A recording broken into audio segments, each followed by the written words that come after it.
Hello YouTube, എല്ലാവർക്കും tripping വൈബ്സിന്റെ പുതിയൊരു എപ്പിസോഡിലേക്ക് സ്വാഗതം. ഞാൻ ഇത്തവണ ഫോർട്ട് കൊച്ചിയിലേക്ക് വന്നത് പുതുവൈപ്പിനിൽ നിന്നും ജങ്കാറ് കയറിയാണ്. സാധാരണ വരുന്ന പോലെ സിറ്റിയിലൂടെ വരികയാണെങ്കിൽ ഞാൻ എങ്ങനെയും ഫോർട്ട് കൊച്ചിയിലെത്താൻ ഒരു 3/4 മണിക്കൂറെങ്കിലും എടുക്കും. ഇതാകുമ്പോൾ 5 മിനിറ്റ് കൊണ്ട് പുതുവൈപ്പിനിൽ നിന്നും ഇങ്ങോട്ടേക്ക് എത്തി. ചിലവായത് വെറും 10 രൂപ. 2 വീലറിന് 10, ഓട്ടോയ്ക്കാണെങ്കിൽ 20, കാറിന് 30. അങ്ങനെയാണ് ഇവിടുത്തെ റേറ്റ്. ഈ നീണ്ടു കിടക്കുന്ന വാഹനങ്ങളുടെ ക്യൂ കാണുമ്പോൾ നിങ്ങൾക്ക് മനസ്സിലാകും. ഈ ചെറിയ വാഹനങ്ങൾ മാത്രമല്ല, 20 അടി നീളമുള്ള കണ്ടെയ്നർ ലോറി വരെ നമുക്ക് ഈ ജങ്കാറിൽ കയറ്റി അപ്പുറത്തേക്ക് കിടത്താം. അപ്പോൾ നിങ്ങൾക്ക് മനസ്സിലായി കാണുമല്ലോ ഇത്രയും വാഹനങ്ങൾ ഇവിടെ ക്യൂ നിൽക്കുന്നതിനുള്ള കാരണം എന്താണെന്ന്. സമയവും ലാഭം, ഇന്ധനത്തിനുള്ള ചെലവും ലാഭം. എന്തായാലും ട്രാഫിക്കിൽ നിന്നും രക്ഷപ്പെടാൻ ഒരു അടിപൊളി മാർഗം.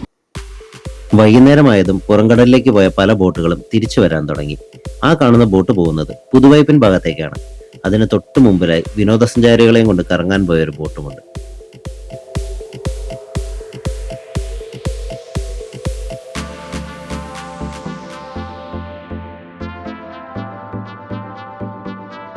കൊച്ചിൻ കാർണിവലിനോടനുബന്ധിച്ചുള്ള കലാപരിപാടികളുടെ ഭാഗമായി ഗാട്ടാഗുസ്തി മത്സരവും വടംവലി മത്സരവും എല്ലാം ബീച്ചിൽ നടക്കുന്നുണ്ടായിരുന്നു. ഞാൻ വന്നിരുന്നപ്പോൾ ഈ കാണുന്ന ചേട്ടന്മാർ പുഷ്പം പോലെ അപ്പുറത്ത് നിന്ന പിള്ളേരെ വലിച്ചു പുറത്തേക്ക് ഇടുകയായിരുന്നു. എത്ര കണ്ടാലും മടുക്കാത്ത ഒന്നാണ് കടൽ. അത്രമാത്രം കാഴ്ചകൾ കടൽ നമുക്ക് വേണ്ടി കരുതി വെച്ചിരിക്കുന്നു. കഴിയുമെങ്കിൽ എപ്പോഴെങ്കിലും കുറച്ചു നേരം കടൽ തീരത്ത് വന്ന് കടലിലേക്ക് നോക്കിയിരിക്കുക. മണിക്കൂറുകൾ പിന്നിട്ട ശേഷമായിരിക്കും നിങ്ങൾ തന്നെ അത് മനസ്സിലാക്കുന്നത്. അത്രത്തോളം വശ്യത കടലിലുണ്ട്.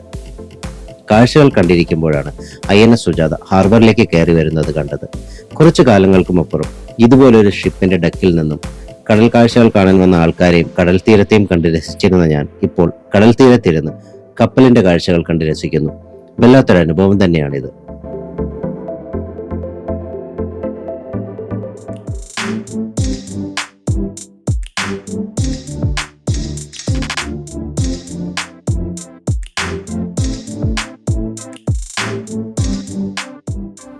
സൺസെറ്റ് കഴിഞ്ഞതോടുകൂടി ബീച്ചിന്റെ വൈബ് തന്നെ അങ്ങ് മാറി.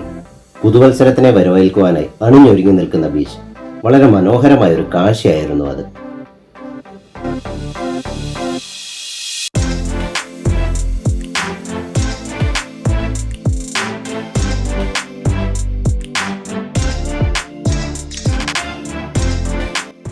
ഫോർട്ട് കൊച്ചി ബീച്ചിലെ അതിമനോഹരമായ സൺസെറ്റ് വിഷ്വൽ കണ്ടതിന് ശേഷം നേരെ പോയത് ഫോർട്ട് കൊച്ചി വെളി ഗ്രൗണ്ടിലേക്കാണ്.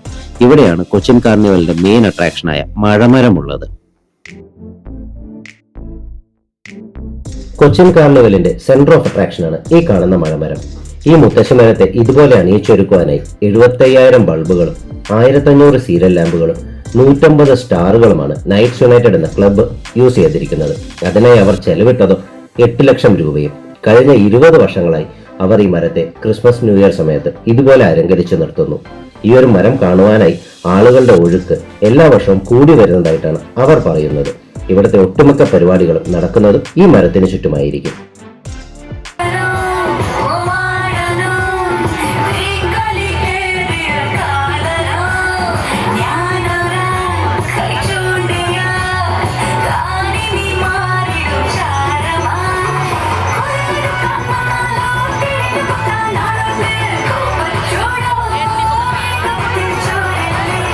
കൊച്ചിൻ കാർണിവലിലെ ഈ 2 ആഴ്ചക്കാലം കൊച്ചിക്കാർക്ക് ഒരു ഉത്സവകാലമാണ്. എവിടെയും പാട്ടും ഡാൻസും, സ്ട്രീറ്റുകളിലെല്ലാം ലൈറ്റിങ്ങും എല്ലാമായിട്ട് വല്ലാത്തൊരു വൈബ് തന്നെയാണ്. നിങ്ങൾ ഇതുവരെ കൊച്ചി കണ്ടിട്ടില്ല എങ്കിൽ, കൊച്ചി കാണാൻ ഉദ്ദേശിക്കുന്നുവെങ്കിൽ ഞാൻ നിങ്ങൾക്ക് സജസ്റ്റ് ചെയ്യാം, കൊച്ചിൻ കാർണിവലിന്റെ സമയത്ത് വന്ന് കൊച്ചി കാണുക. നിങ്ങൾ ഒരിക്കലും മറക്കാത്തൊരു എക്സ്പീരിയൻസ് ആയിരിക്കും കൊച്ചി നിങ്ങൾക്ക് സമ്മാനിക്കുക. അടുത്ത എപ്പിസോഡിൽ പുതിയൊരു സ്ഥലവുമായി കാണാം. Till then bye.